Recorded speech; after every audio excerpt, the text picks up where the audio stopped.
Okay, so this is an interesting thing I think is worth talking about. And I'm really realizing it as I go more through this book process, but I think about this less as a book and more of just like a big project. Um, you can't do it alone. You have to have friends help you when you want to get a big project out into the world. There are very few people, very few artists, very few entrepreneurs, very few creatives and thought leaders who can just put something out there and it will immediately get traction without help. You know, even Kim Kardashian sometimes needs people to help her promote stuff. If I had to ask like her, man, I wouldn't need anybody to help me. But you need friends to help you. And a lot of times people ask, like, how do I get in front of influencers? How do I build a network? And you have to think about it, I think in a almost an inverse way. I've said in the past that you don't get inspired and then take action. You take action and then get inspired, right? Even if you're not feeling motivated, sometimes you have to do the work, and just doing the work by virtue of doing it will get you inspired. And I think it's the same way with building a network.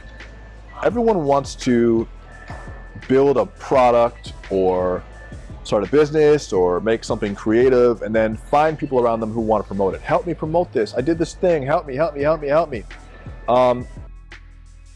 Look, I want to talk about networking and connecting with influencers because it's something that comes up a lot. And I think that because of social media now, there's even a greater awareness of influencers. Like I feel like that term has become a commonplace term in the entrepreneurship circle fairly recently. But influencers have always existed. And I can't tell you how many creative people, entrepreneurs, thought leaders, and people come to me and say, hey, or I would say, but wannabe thought leaders come to me and say, hey, I was just reaching out because I thought we might have some mutual interests, or I just wanted to connect with you. And I think people kind of go about this the wrong way. A lot of times I see young, inexperienced people try to build a network with no purpose for the network. They try to just connect with as many people as they can because they think, well, maybe these people can help me in some way. Maybe just by being around them, I'll be successful. It doesn't work like that. That's the literal definition of putting the cart before the horse. Just like with writer's block, you don't get through writer's block by thinking about the writer's block. You just start writing even if it sucks, and eventually the writer's block goes away. You have to do the work before you get the result. You don't look for the result and then do the work. So for instance, when you're looking to build your network, you're looking to connect with influencers, people who can help you accomplish big projects.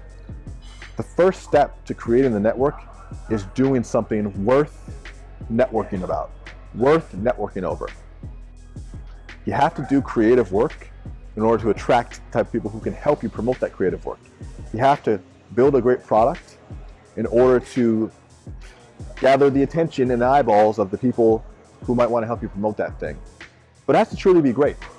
And it also has to be consistent enough and visible enough to where you deserve to get their attention. You don't build a network and then ask them to promote something for you.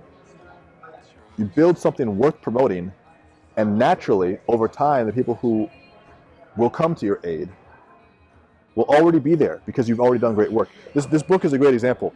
So, this book is probably 3 years in the making. I started thinking about writing this book in 2014, and it's going to be out in May 2017. And everything that's in here is a result of just the life I've lived up to this point, a lot of the things I've learned, a lot of the writing that I've accumulated. This is all original content, but like the ideas that I've formed over the past couple of years.